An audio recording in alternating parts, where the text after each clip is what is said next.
It's a really varied route because we've got a mixture of lovely countryside and urban in really close proximity, and it's surprising how much wildlife you see when you're so close to a town centre.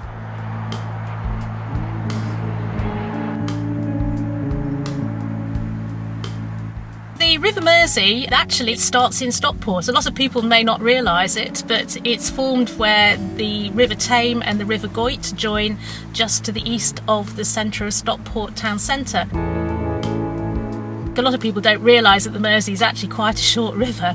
They probably assume it starts up in the Pennines, whereas actually that's where the start is, in the middle of Stockport.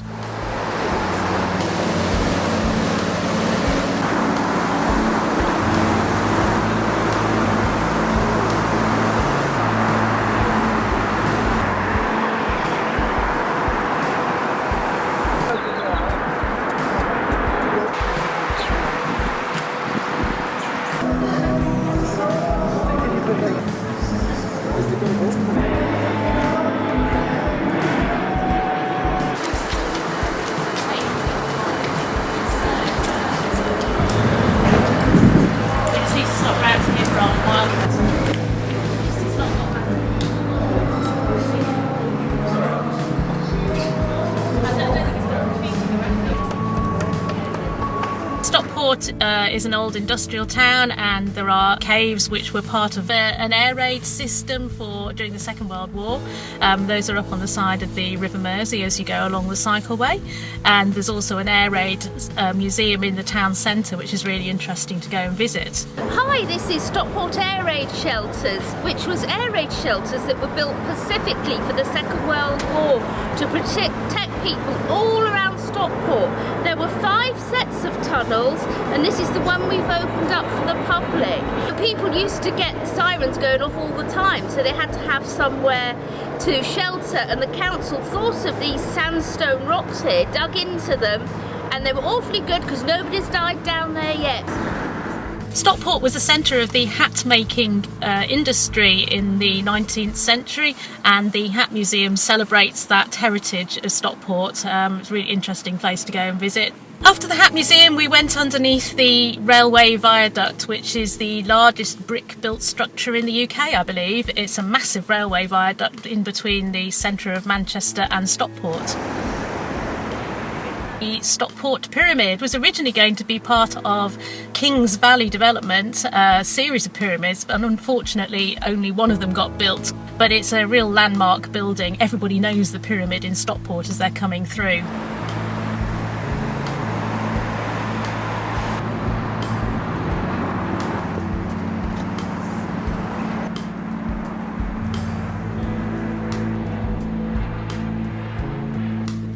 After the pyramid, we went along the river, really nice riverside cycleway through King's Reach Business Park, and a lot of that was paid for by CDL, which is a software house on the business park. They put in a lot of new surfacing and benches. We planted lots of daffodils along there as well, so it should look great in the spring. It's just made it into a really nice commuting route for people into the centre of Stockport. Like both other Trans Pennine routes, this one is 70% off-road, so you can travel across east to west or west to east without incurring all the traffic.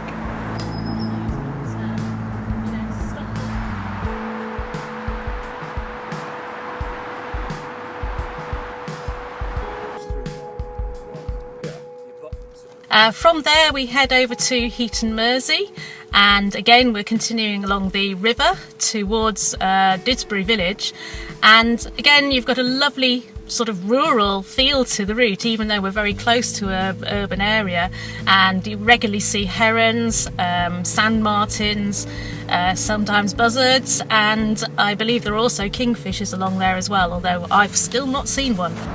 It's really quick. I didn't know about it at first. I used to go down the 42 bus route and it took me about 45 minutes to get anywhere. Now I'm in Stockport in like, what, 20 minutes?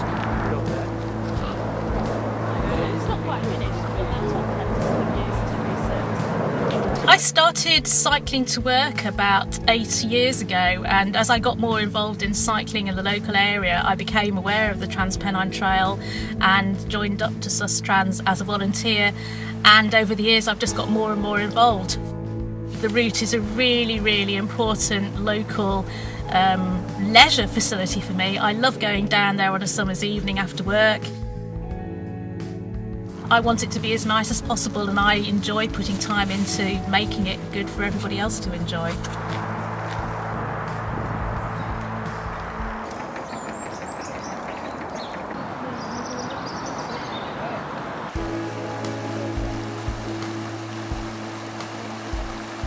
We go up to Disbury going along the route of the Metrolink tram, and it's great that as part of that development a nice new surfaced route was put in alongside the tram that goes through into the centre of Disbury village.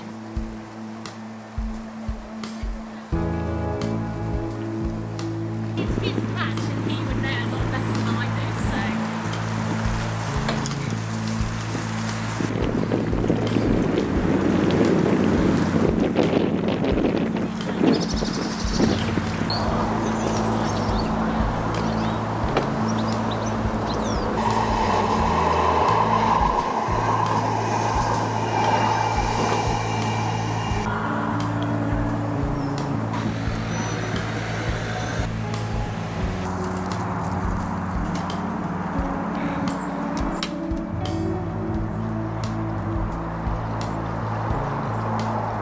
We then went down to Northenden, again following the route of the River Mersey for quite a lot of that route.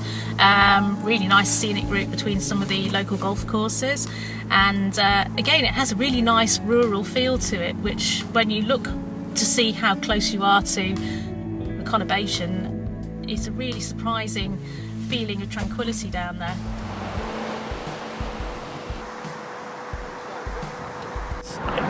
It's just a great ride, actually. I discovered it by accident. I sort of did it as a challenge to find out, you know, the extent of where it went to from end to end, and I've just got hooked on it ever since. And it's introduced me to a lot of new people. So yeah, it's a great thing to do, great place to ride.